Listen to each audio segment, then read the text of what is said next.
தேவ் பிரக்யாவை பார்த்து, உனக்கு ஒரு முத்தம் மட்டும் தந்துக்கவா என கேட்டதும், சாரி தேவ், நான் இப்ப இன்னொருத்தர் பொண்டாட்டின்னு உனக்கு தெரியும்.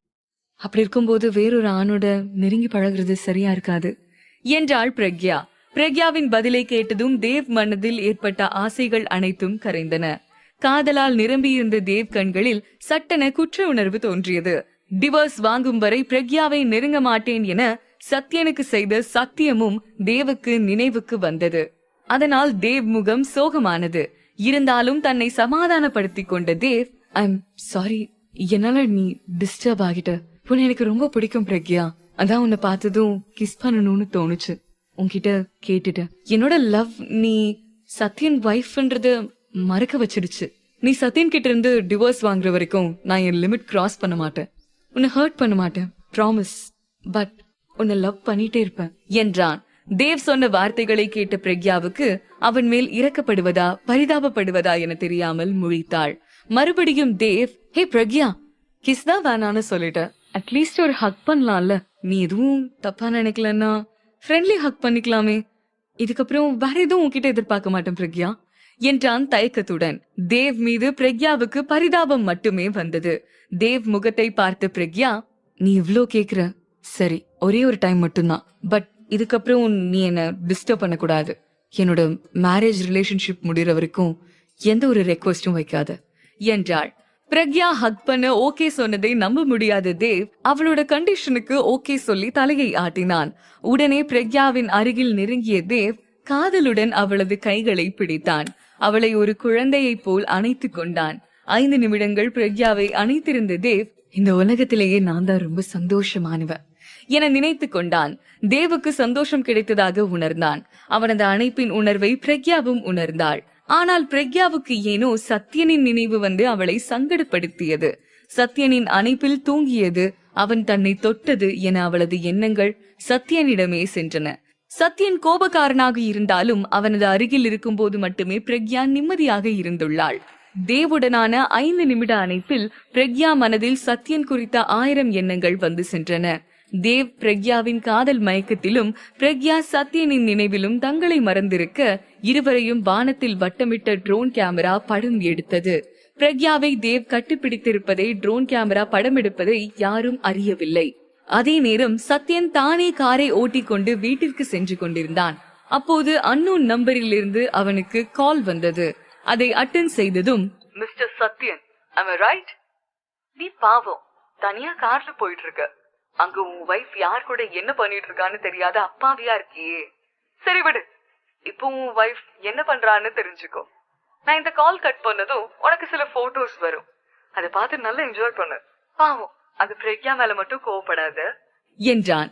சத்யனோ, யாருடா நீ? என்ன பத்தி உனக்கு எப்படிடா தெரியும்?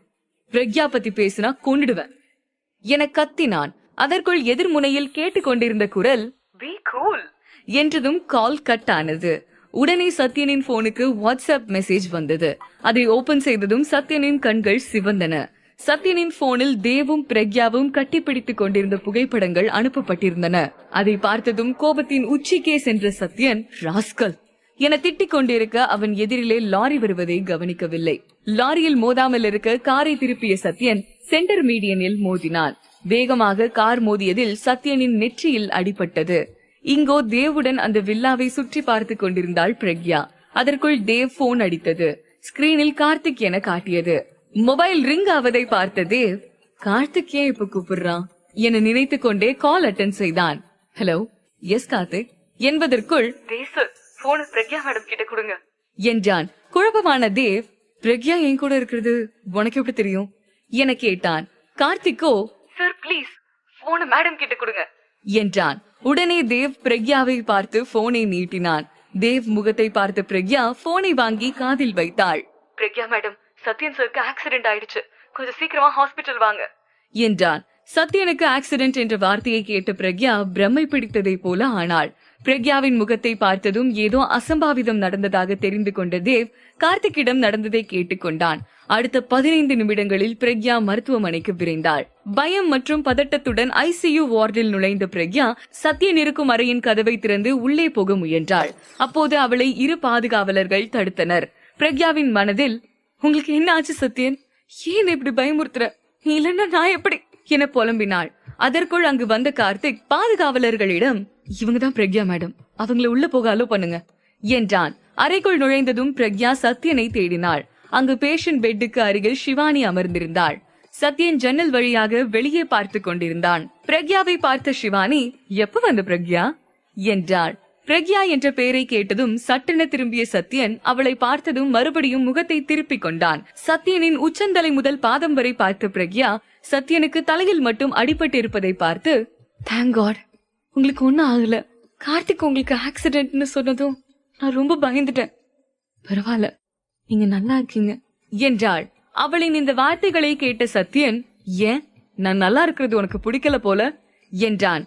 உடனே பிரக்யா, என்ன பேசுறீங்க நீங்க என்றாள். சத்யனோ அனல் கக்கும் பார்வையில், உண்மை தெரிஞ்சிருச்சேன்னு நடிக்கிறியா? அந்த தேவ் கூட ஜாலியா வாழ்றதுக்கு நான் டிஸ்டர்பா இருக்கிறேன்னு தானே எனக்கு இப்படி ஆக்சிடென்ட் ஆக வச்ச. எங்க வேணாலும் அவனை கட்டி பிடிச்சிட்டு இருப்ப. உன்னோட ஹஸ்பண்டா நான் இதெல்லாம் பார்த்து என்ஜாய் பண்ணும்ல என கத்தினான். அவனின் இந்த வார்த்தைகளை கேட்ட பிரக்யா, போது நிறுத்துங்க. நீங்க என்ன ஃபாலோ பண்றீங்களா? நான் எங்க போறேன், யார பாக்குறேன், யார் கூட இருக்கேன்னு பாக்குறீங்களா? இதெல்லாம் உங்களுக்கே அசிங்கமா இல்ல என்றாள். நடிக்காத. எனக்கு ஆக்சிடென்ட்டுக்கு பிளான் பண்ணிட்டு அவன் கூட என்ஜாய் பண்ற, இங்க வந்து நான் நல்லா இருக்கேனான்னு கேட்டு நடிக்கிற. உன்னோட இந்த டிராமாவை இதோட நிறுத்திக்கோ என்றான். கோபத்தில் சத்யனின் வார்த்தைகள் அனலாக வந்து பிரக்யாவை சுட்டன. சத்யன் பேசுவதை கேட்ட பிரக்யா ஒரு நொடி அதிர்ச்சியானாள். இது போல சத்யன் தன்னை அசிங்கப்படுத்தியது இல்லை என்பதை உணர்ந்தவள், இதுக்கப்புறமும் நான் என்ன சொன்னாலும் உங்களுக்கு புரியாது, உங்க இஷ்டம் என்ற பிரக்யா அங்கிருந்து புறப்பட, அப்போது வேகமாக வந்த சத்யன் பிரக்யாவின் கையை பிடித்து வேகமாக இழுத்தான். என்ன பண்றீங்க? கையை விடுங்க, எனக்கு வலிக்குது என்றான். அவள் பேசியதை சட்டை செய்யாத சத்யன், யாரு உன்னோட புருஷன்றதை இப்ப நான் உனக்கு புரிய வைக்கிறேன் என பேசிக்கொண்டே அவளை அழுத்தமாக பிடித்து இழுத்தான். வலுக்கட்டாயமாக பிரக்யாவின் உதட்டில் முத்தத்தையும் கொடுத்தான். அதில் சத்யன் காதலை வெளிப்படுத்தவில்லை, கோபத்தை மட்டுமே காட்டினான். அவனது கை பிரக்யாவின் இடுப்பை பலமாக பிடித்து அழுத்தியது. சத்யனின் இந்த செயல்களால் பிரக்யா அதிர்ச்சியாகி அவனிடமிருந்து விடுபட முயன்றாள். சத்யனின் வேகமும் பலமும் பிரக்யாவை எதுவும் செய்ய விடவில்லை. வலியை உணர்ந்தவளின் கண்கள் கலங்கி கண்ணீர் வடித்தன. கண்ணீரை பார்த்த சத்யன் அவளை விட்டு விலகினான். சத்யன் மேல் பயமும் கோபமும் இருந்தாலும் முதல் முறையாக பிரக்யா வெறுப்பை உணர்ந்தாள். அவன் நெஞ்சில் கையை வைத்து தள்ளிவிட்டவள் ஆக்ரோஷமாக, நான் ஒன்னும் நீங்க விளையாடுற பொம்மை இல்ல. உங்களோட இஷ்டத்துக்கு என்ன யூஸ் பண்ணிக்க முடியாது. டிவோர்ஸ் பண்ண போற உங்களுக்கு நான் வைஃபா நடந்துக்கணும்னு அவசியமும் இல்ல. எனக்கும் செல்ஃப் ரெஸ்பெக்ட் இருக்கு. நீங்க மத்தவங்க முன்னாடி எப்படி வேணாலும் இருக்கலாம், ஆனா நான் அந்த கேரக்டர் இல்ல. உங்களுக்கு விளையாட ஒருத்தி வேணும்னா உங்க பின்னாடியே மேரேஜ் ஆனாலும் லவ்னு சொல்லிட்டு சுத்திட்டு இருக்காங்களே, அவங்க கிட்ட ட்ரை பண்ணுங்க என சிவானியை பார்த்து கத்தி விட்டு அந்த அறையை விட்டு வெளியே அழுது கொண்டே வந்தாள். பிரக்யா பேசியது எதுவும் சத்யனுக்கு கேட்கவில்லை. அவள் தேவுடன் இருந்தது மட்டுமே அவன் நினைவுக்கு வந்து சென்று மேலும் அவனது கோபத்தை அதிகப்படுத்தியது. வெளியே வந்ததும் பிரக்யா சேரில் அமர்ந்து கண்களை மூடி அழுது கொண்டிருந்தாள். அவளது அருகில் வந்து அமர்ந்த கார்த்திக், மேடம், தேவ் சார் கூட நீங்க இருந்தப்ப உங்களை யாராவது ஃபாலோ பண்ணாங்களா என கேட்டான். ஒன்றும் புரியாமல் விழித்த பிரக்யா, என்ன சொல்றீங்க, எனக்கு எதுவும் புரியல என்றாள். பிரக்யாவை பார்த்த கார்த்திக், உங்களை யாரும் ஃபாலோ பண்ணிருக்காங்க. நீங்களும் தேவ் சார் இருக்கிற போட்டோவை எடுத்து சத்யன் சாருக்கு அனுப்பியிருக்காங்க. அதை பார்த்ததும் தான் சத்யன் சார் டென்ஷன் ஆகி ஆக்சிடென்ட் ஆயிடுச்சு. உங்களை யார் ஃபாலோ பண்றாங்கன்னு செக் பண்ணிட்டு இருக்கோம். நீங்களும் கொஞ்சம் நல்லா யோசிச்சு பாருங்க. சத்யன் சார் உங்க மேல மட்டுமே பாசமா இருக்காரு. அது உங்ககிட்ட எப்படி காட்டணும்னு அவருக்கு தெரியல. அதனாலதான் நீங்க தேவ் சார் கூட இருந்ததை அவரால் ஏத்துக்க முடியல என தன் முதலாளிக்காக பேசினான். கார்த்திக் கூறுவதிலும் இருக்கும் உண்மையை அறிந்த பிரக்யா, அவனை தப்பா நினைச்சிட்டேனே என வருந்தினாள். கார்த்திக்கிடம், சிவானி கூட ஒருத்தர் வந்திருக்காரே, யார் இது என கேட்டாள். அதற்கு, அவரு பிரியன் சார், சிவானி மேடமோட ஹஸ்பண்ட் என கார்த்திக் பதிலளித்தான். அதே நேரம் சத்யனுடன் அறையில் இருந்த சிவானி கொஞ்ச நேரத்திற்கு முன்னாடி சத்யனுக்கும் பிரக்யாவிற்கும் நடந்த வாக்குவாதத்தை பார்த்து பிரமித்து போனாள். 15 ஆண்டுகளாக சத்யனிடம் நெருங்கி இருக்கும் சிவானிக்கு இன்று அவன் புதிதாக தெரிந்தான். சத்யனை எதிர்த்து யாரும் ஒரு வார்த்தை கூட பேச மாட்டாங்க. நான் இந்த பிரக்யா அவனை இப்படி அசிங்கப்படுத்துறா. இதெல்லாம் கேட்டுட்டு சத்யன் எப்படி அமைதியா இருக்கான்? பிரக்யா தன்னை வெறுக்கிறான்னு சத்யனுக்கு தெரிஞ்சும் இவனே அவகிட்ட போறானே என மனதுக்குள் நினைத்து கொண்டாள். இதற்கிடையே பிரக்யா தன்னை ரெஃப்ரெஷ் செய்ய ஹாஸ்பிட்டலில் இருந்த பாத்ரூமிற்கு சென்றாள். அங்கே ஃப்ரெஷ் ஆகி கொண்டிருந்த பிரக்யாவை ஒருவன் திடீரென பின்புறமாக வந்து கட்டி அணைத்தான். அதிர்ச்சியான பிரக்யா முன்னாடி இருந்த கண்ணாடியில் பார்த்தாள். அது சிவானியின் ஹஸ்பண்ட் பிரியன். உடனே பிரக்யா, நீயா, விடுடா என்ன, யாருக்கிட்ட என்ன பண்றேன்னு தெரிஞ்சுதான் பண்றியா என்றாள். அதற்கு பிரியன், உன் புருஷன் கூட என் பொண்டாட்டி சுத்திட்டு இருப்பா, அது போலதான் நானும் அந்த சத்யனோட பொண்டாட்டி கிட்ட கொஞ்சம் ஜாலியா இருக்கலாம்னு பாக்குறேன். நீ இவ்ளோ அழகா இருக்க, அப்புறம் எதுக்கு அவனுக்கு என் பொண்டாட்டி தேவைப்படுதுன்னு தெரியல. அவங்க 2 பேரும் ஒன்னா இருக்காங்க, நாமளும் என்ஜாய் பண்ணுவோம் என்றான். அவனின் இந்த அருவருப்பான பேச்சில் முகம் சுளித்த பிரக்யா, சத்யனுக்கு மட்டும் இதெல்லாம் தெரிஞ்சா நீ உயிரோட இருக்க மாட்ட, மரியாதையா ஓடிடு என்றாள். அவளை ஏளனமாக பார்த்த பிரியன், சும்மாரடி, நீ அண்ணனை கல்யாணம் பண்ணிட்டு தம்பி கூட சுத்துற, அது போல என்னையும் என்றான். அதற்குள் பிரக்யாவின் கைகள் பிரியனின் கன்னத்தை பதம் பார்த்தது.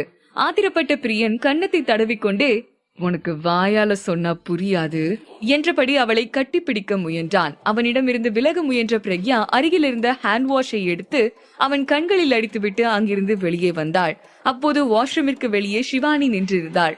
உள்ளே நடந்ததை எல்லாம் கேட்ட சிவானி, உள்ளே நடந்ததுக்கு சாரி என்றாள். சிவானியை முறைத்தபடி அங்கிருந்து சென்ற பிரக்யாவுக்கு அடுத்த அதிர்ச்சி காத்திருந்தது. இங்கே வாஷ்ரூமிற்குள் வந்த சிவானியை பார்த்த பிரியன் அதிர்ச்சியானான்.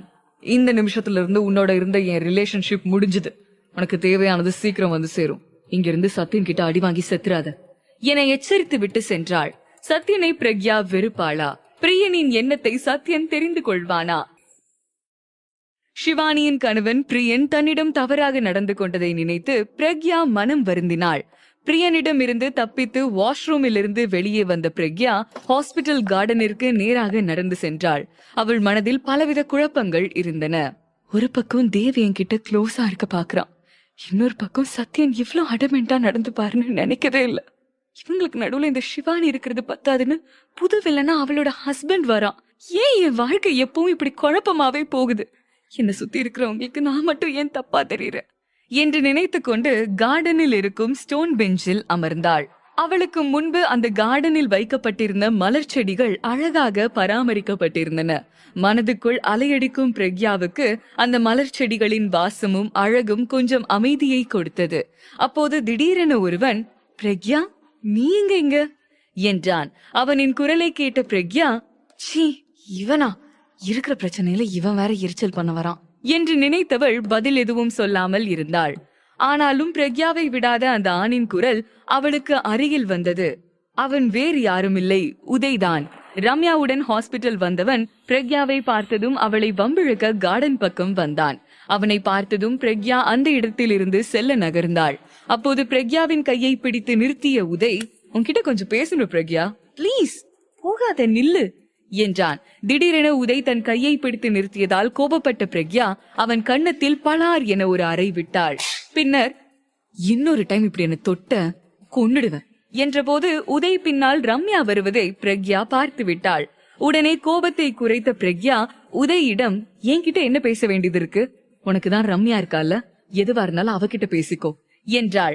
ரம்யாவின் பெயரை கேட்டதும் கடுப்பான உதய், அவ பேரை சொல்லாத, நீ எனக்கு கிடைக்கணும்னு தான் அவகிட்ட நான் க்ளோஸ் ஆனேன். அவள்லாம் ஒரு ஆளா?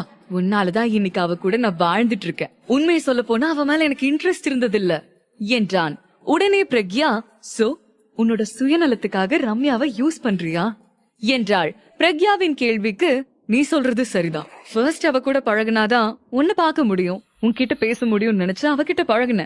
நீ என்னோட லவ் அக்செப்ட் பண்ணல. அந்த நேரம் ரம்யா என்ன லவ் பண்றேன்னு சொன்னா. அவளை மேரேஜ் பண்ணா அவளோட சொத்து, கம்பெனி எல்லாம் எனக்கு சொந்தமாகும். அதனால வந்த சான்ஸ மிஸ் பண்ணாம அவளை மேரேஜ் பண்ண. ஆனா நான் உன்னதான் லவ் பண்றேன். நீ மட்டும் ஓகே சொன்னா அந்த ரம்யாவோட சொத்து எல்லாமே இப்ப எனக்கு தான் சொந்தம். அவளை தள்ளி விட்டுட்டு உன்னை ராணி போல வச்சுப்பேன். கொஞ்சம் யோசிச்சு பாரு என்றான். உதய் வாயிலிருந்தே அவனை பற்றிய உண்மைகள் வெளியே வர அதை கேட்ட ரம்யா மனம் உடைந்து அழுதாள். உதய் மீது எல்லையில்லாத கோபம் ஏற்பட்டது. ரம்யா உதய் முன்னாடி வந்து நின்றாள். திடீரென ரம்யாவை பார்த்த உதய் பயத்தில் நடுங்கினான். ச்சே, இவ்ளோ நாளா இவளை ஏமாத்தி நாம போட்ட பிளான் எல்லாம் இந்த பிரக்யாவால வேஸ்டா போச்சு. இவகிட்ட என்ன சொல்லி சமாளிக்கிறது என நினைத்தான். அப்போ பிரக்யா ரம்யாவையும் உதயையும் பார்த்து, என்ன பழி வாங்குறதா நினைச்சு உங்களுக்கு நீங்களே துரோகம் செஞ்சுக்கிட்டீங்க என கூறிவிட்டு அங்கிருந்து நகர்ந்தாள். பிரக்யாவோ, என் அம்மாவையும் என்னையும் கொடுமைப்படுத்தின சுதாவ இன்னைக்கு ரம்யா மூலம் நான் பழி வாங்க ஒரு சான்ஸ் கிடைச்சது. ரம்யாவுக்கு நடந்த துரோகம் சுதாவுக்கு வலிக்கணும் என மனதில் நினைத்து கொண்டே நடந்து சென்றாள். ஆனால் பிரக்யா எண்ணங்கள் கொஞ்சம் நேரத்துக்கு முன்னாடி சத்யன் பேசியதில் இருந்தன. என்ன எப்படி சத்யன் சந்தேகப்படலாம் என நினைத்து மனதுக்குள் புழுங்கினாள். சத்யனை விட்டு போகவும் முடியல, அவரு கூட வாழவும் முடியல என நினைத்தாள். அப்போது சிவானியின் குரல் பிரக்யா காதில் விழுந்தது. சிவானி சத்யனின் கையை கோர்த்து கொண்டே நடந்து வந்து கொண்டிருந்தாள். Do you feel better, Sathyan என சிவானி கேட்க அவன் தலையை மட்டுமே அசைத்தான். சிவானியோ, இந்த பிளேஸ் ரொம்ப நல்லா இருக்கு சத்யன், அமைதியா பார்க்க அழகா இருக்கு என காதல் ஃபீலில் பேசிக்கொண்டே வந்தாள். இதையெல்லாம் பார்த்த பிரக்யா பின்னாடி ஒரு அடி எடுத்து வைக்க கால் தடுமாறி அங்கிருந்த சின்ன குளத்தில் விழுந்தாள். அதை பார்த்த சிவானி, சத்யன் அது பிரக்யா தானே என கூறுவதற்குள் சத்யனும் தண்ணீரில் குதித்தான். அடுத்த ஒரு நொடியில் எங்கிருந்தோ ஓடி வந்த தேவும் உள்ளே குதித்தான். இதையெல்லாம் பார்த்த சிவானி, ஹே பிரக்யா, அப்படி என்ன தாண்டி இவனுங்களை நீ செஞ்ச? ஒவ்வொருத்தனா உனக்காக உயிரை கொடுக்க வரானுங்க என கூறிக்கொண்டே குளத்தின் அருகே சென்றவள் கால் தடுமாறி அவளும் தண்ணீரில் விழுந்தாள். கொஞ்ச நேரத்தில் பிரக்யாவை தூக்கியபடி குளத்திலிருந்து தேவ் வெளியே வந்தான். கரையில் அவளை படுக்க வைத்தவன் அவளது ஹார்ட் பீட் செக் பண்ணதுடன் கன்னத்தில் மெல்ல தட்டி, பிரக்யா அரே ஓகே என சொல்ல மெல்ல கண்ணை திறந்த பிரக்யா எதிரே தண்ணீரில் நனைந்திருந்த தேவை பார்த்து என்ன சொல்வது என்று தெரியாமல் முழித்தாள். அதற்குள் குளத்தில் இருந்து சத்யன் சிவானியை தூக்கியபடி வெளியே வந்தான். சிவானி மயக்கம் தெளியாமல் இருக்க அவளை படுக்க வைத்த சத்யன் அவளை எழுப்பி பார்த்தான். சிவானி அசைவு இல்லாமல் இருந்ததை பார்த்த சத்யன், சிவானி கெட் அப், அரே ஓகே என கேட்டான். ஆனால் சிவானி அசைவில்லாமல் இருந்ததால் அவளுக்கு வாய் மூலம் சுவாசம் கொடுக்க நினைத்தான். உடனே அவளது வாயில் வாய் வைத்து அவனது சுவாசத்தை கொடுத்து சிபிஆர் சிகிச்சை அளித்தான். சில முயற்சிகளுக்கு பிறகு இருமியபடி கண் விழித்த சிவானி தனக்கு எதிரே இருந்த சத்யனை பார்த்து மகிழ்ந்தாள். தேங்க்ஸ் சத்யன் என்ற சிவானி அவனை தொட முயன்றாள். அதற்குள் சத்யன் அங்கிருந்து கிளம்பினான். சிவானி தனக்குள், என் மேல உனக்கு இன்னும் லவ் இருக்கு சத்யன், அந்த பிரக்யா மட்டும் உன் லைஃப்ல வராம இருந்திருந்தா நானும் நீயும் சந்தோஷமா இருந்திருப்போம் என நினைத்து கொண்டாள். இதையெல்லாம் பார்த்த பிரக்யாவின் கண்கள் கலங்கின. சத்யன் சிவானிக்கு சுவாசம் கொடுத்தான் என்பது ஒரு மருத்துவராக அவளுக்கு தெரியும். ஆனால் ஒரு மனைவியாக அவளால் அதை ஏற்றுக்கொள்ள முடியவில்லை. இதயத்தில் வலி ஏற்பட்டதால் உடனே அங்கிருந்து எழுந்து சென்றாள். அவள் பின்னால் தேவும் சென்றான். கொஞ்ச தூரம் நடந்து சென்ற பிரக்யாவிடம், பிரக்யா ஸ்டாப், இப்படியே ஈர டிரெஸ்ஸோட இருந்தா கோல்டு வரும், கார்ல டிரெஸ் இருக்கு சேஞ்ச் பண்ணு என்றான். தேவ் பேசியதை கேட்ட பிரக்யா, ஏன் டிரெஸ் உங்ககிட்ட எப்படி என்று கேட்டாள். அதற்கு தேவ், டிரெஸ் இருக்குன்னு தானே சொன்ன, உன் டிரெஸ் இருக்குன்னு சொன்னா, உனக்கு பிடிச்ச டிரெஸ் வாங்கி தரணும்னு ரொம்ப நாள் ஆசைப்பட்டேன், அதனால அந்த டிரெஸ் வாங்கி என்கிட்டயே வச்சுக்கிட்டேன். எப்போவாது ஒரு நாள் நீ என்ன அக்செப்ட் பண்ணும் போது அது தரலான்னு நினைச்சேன், இப்ப அது யூஸ் ஆகுது என்றான். தன் மீது எல்லை இல்லாமல் நம்பிக்கையும் காதலையும் வைத்திருக்கும் தேவை பிரக்யா வியப்புடன் பார்த்தாள். காருக்கு அருகில் இருவரும் சென்றனர். கார் டிக்கியில் இருந்து பிரக்யாவுக்கு புது டிரெஸ் எடுத்து கொடுத்த தேவ், நீ காருக்குள்ள டிரெஸ் சேஞ்ச் பண்ணிக்கோ, நான் வெளியே இருக்கேன் என்றான். ஒரு முறை இப்படிதான் சத்யன் காருக்குள்ளே இருக்கும் போது டிரெஸ் சேஞ்ச் செய்தது பிரக்யாவுக்கு ஞாபகம் வந்து முள்ளாய் குத்தியது. காருக்கு வெளியே தேவ் நின்றிருக்க பிரக்யா டிரெஸ் சேஞ்ச் செய்ய போனாள். அதற்குள் அவளை தேடி அங்கு சத்யன் வந்து விட்டான். காருக்கு அருகில் வந்தவனை தடுத்த தேவ், நிலுங்கண்ணா, பிரக்யா உள்ள டிரெஸ் சேஞ்ச் பண்ணிட்டு இருக்கா என்றான். அதை கேட்டதும் சத்யன் கண்கள் கோபத்தில் சிவந்தன. உன் காருக்குள்ள அவ ஏன் டிரெஸ் சேஞ்ச் பண்ணணும் என கூறியவன் கார் கதவை திறக்க சென்றான். அவனை தடுத்த தேவ், நீங்க பிரக்யாவை டிஸ்டர்ப் பண்றத நான் அலோ பண்ண மாட்டேன் என்றான். உடனே தேவை பார்த்த சத்யன், ஸ்டில் அவ என்னோட வைஃப், என் வைஃப் கூட நான் பேச யாருடைய பெர்மிஷனும் தேவையில்ல, நீதான் அன்வான்டா சீன்ல வர என்றான் கோபமாக. சத்யனின் கோபத்தை உணர்ந்த தேவ், இருந்தாலும் யார உங்களோட வைஃப்னு சொல்றீங்க, பிரக்யாவையா? இதுவரைக்கும் அவளை ஒரு பொம்மை போல தானே நடத்திட்டு வரீங்க. உங்க அம்மா சந்தோஷத்துக்காக தானே அவளை மேரேஜ் பண்ணீங்க. மேரேஜ் ஆனதுல இருந்து மீரா கூட தானே சுத்தினீங்க. இப்போ உங்க எக்ஸ் கேர்ள் ஃபிரெண்ட் வேற வந்துட்டாங்க. உங்களை மேரேஜ் பண்ண எல்லாரும் ரெடியா இருக்காங்களே, அப்புறம் எதுக்கு? பிரக்யா மேரேஜ் ஆனதுக்கு அப்புறம் நீங்க 2 பேரும் சந்தோஷமா இருந்திருந்தா நான் நடுவுல வந்திருக்கவே மாட்டேன். ஆனா நீங்க என்றான். தேவ் இப்படி பேசுவான் என எதிர்பார்க்காத சத்யன் திகைத்து நின்றான். சீக்கிரமே உங்களுக்கும் பிரக்யாவுக்கும் டிவோர்ஸ் ஆயிடும். அவளை நான் மேரேஜ் பண்ணிப்பேன். உங்களை விட பிரக்யாவை என்னால சந்தோஷமா பாத்துக்க முடியும். இங்க 2 பேரோட மேரேஜ பார்க்க தயாராயிக்கோங்க என்றான். பிரக்யாவுடன் மேரேஜ் என்ற வார்த்தையை கேட்ட சத்யன் கோபப்பட்டு கார் மேல் ஓங்கி ஒரு குத்து குத்தினான். கார் குலுங்கியதும் உள்ளே இருந்த பிரக்யா பயந்து போனாள். உடனே தேவ், அண்ணா ஸ்டாப் இட், உள்ள பிரக்யா இருக்கா என்றான். அதற்குள் கார் திறந்து வெளியே வந்த பிரக்யா சத்யனை பார்க்க அவன் சில நிமிடங்களுக்கு முன்பு சிவானிக்கு தன் மூச்சை கொடுத்து காப்பாற்றியது நினைவுக்கு வந்தது. சத்யனை பார்க்க விரும்பாத பிரக்யா, தேவ் போலாமா என்றாள். ஏற்கனவே பிரக்யாவை நான் தான் மேரேஜ் பண்ணுவேன்னு தேவ் சொன்னதால கடுப்பான சத்யன் இப்போது பிரக்யா இப்படி பேசுவதை ஏற்றுக்கொள்ள முடியவில்லை. அதே நேரம் பிரக்யாவை பார்த்த தேவ், நான் சூஸ் பண்ண இந்த Dress உனக்கு அழகா இருக்கு என்றான். தேவ் அருகில் பிரக்யா நிற்பதை பார்த்ததும் அவர்கள் இருவரும் ஜோடியாக இருப்பது போல் சத்யனின் பார்வைக்கு தோன்றியது. இதயத்தில் சுருக்கென்ற வலியை உணர்ந்தவன் பிரக்யாவின் கண்களை பார்த்தான். அவளுக்கு அருகில் நின்றிருந்த தேவின் கையை பிடித்து தள்ளிவிட்ட சத்யன் பிரக்யாவை நோக்கி சென்றான்.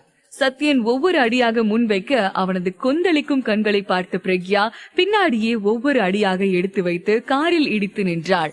பிரக்யாவின் அருகில் சென்ற சத்யன், நீ எனக்கு யாருன்னு உனக்கும் புரியல, அவனுக்கும் புரியல. உன்னை என்னால யாருக்கும் விட்டு கொடுக்க முடியாது என்றவன் அவளது இதழில் தன் இதழ் பதித்து முத்தமிட்டான். முதலில் அவனை விலக நினைத்தவள் அவனின் காதல் முத்தத்தில் கரைந்தாள். இதையெல்லாம் அங்கிருந்து பார்த்த தேவுக்கு பேரதிர்ச்சி ஏற்பட்டது. இன்றைக்கு பிரக்யாவும் சத்யன் மேல விருப்பம் இருப்பது போல அவனோட முத்தத்துக்கு ஈடு கொடுத்ததை அவனால் ஏற்றுக்கொள்ளவே முடியவில்லை. உண்மையா சத்யன் பிரக்யாவை வெறுக்கிறாரா, இல்ல பழி வாங்க இதெல்லாம் பண்றாரா? நான் எவ்வளவு அன்பு காட்டினாலும் பிரக்யாவுக்கு என் மேல லவ் வரல.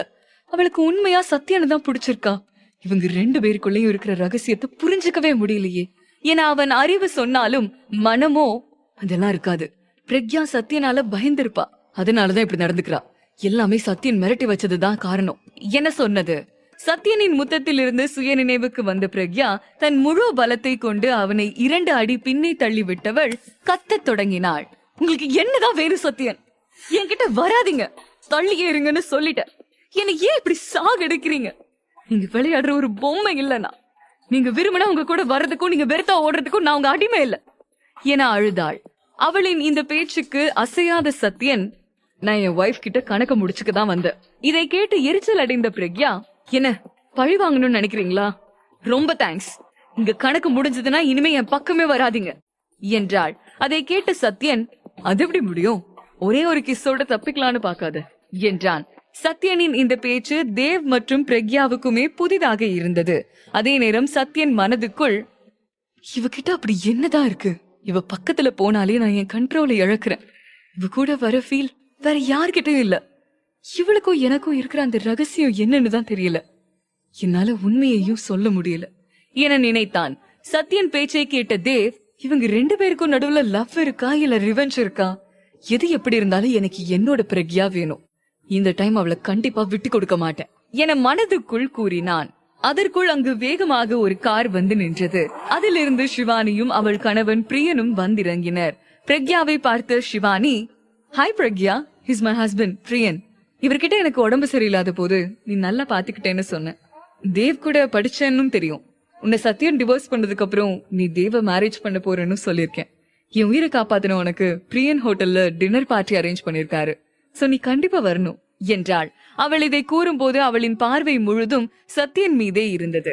சிவானியின் பேச்சில் ஏதோ சதி இருப்பதை உணர்ந்த பிரக்யாவுக்கு ஹாஸ்பிட்டலில் பிரியன் தவறாக நடந்தது நினைவுக்கு வந்தது.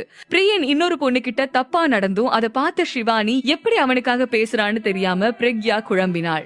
மேலும் பிரியன் பற்றி சத்யனுக்கோ இல்ல தேவுக்கோ தெரிய வந்தால் இருவரும் அவனை கொன்று விடுவார்கள் என்பதை அறிந்த பிரக்யா, நான் பார்ட்டிக்கு வரல என்றாள். ஆனாலும் அவளை விடாது சமாதானம் செய்த சிவானி, பிரக்யா நீ மட்டும் இல்ல, தேவ் கூட இந்த பார்ட்டிக்கு வராரு, அவரையும் இன்வைட் பண்ணிருக்கோம் என்றாள். அதே நேரம் சிவானி பார்வை சத்யன் மீது இருந்தது. பிரக்யா தேவை பார்க்க அவன் கண்களால் ஓகே சொன்னான். இந்த சிவானி புதுசா என்ன பிளான் பண்றான்னு தெரியல. நம்ம கூட தேவ் இருக்கும்போது பயம் இல்ல, பார்ட்டிக்கு போயிட்டு என்ன நடக்குதுன்னு பாக்கலாம் என நினைத்தவள் சிவானியிடம் ஓகே சொன்னாள். ஆனால் பிரக்யா எதிரே கோபமாக நின்றிருந்த சத்யனை பார்க்க வேண்டுமென்றே மறந்தாள். பிரக்யாவுக்காக தேவை எதிர்ப்பானா சத்யன்? பிரக்யாவை பழிவாங்க சிவானி போடும் திட்டம் என்ன?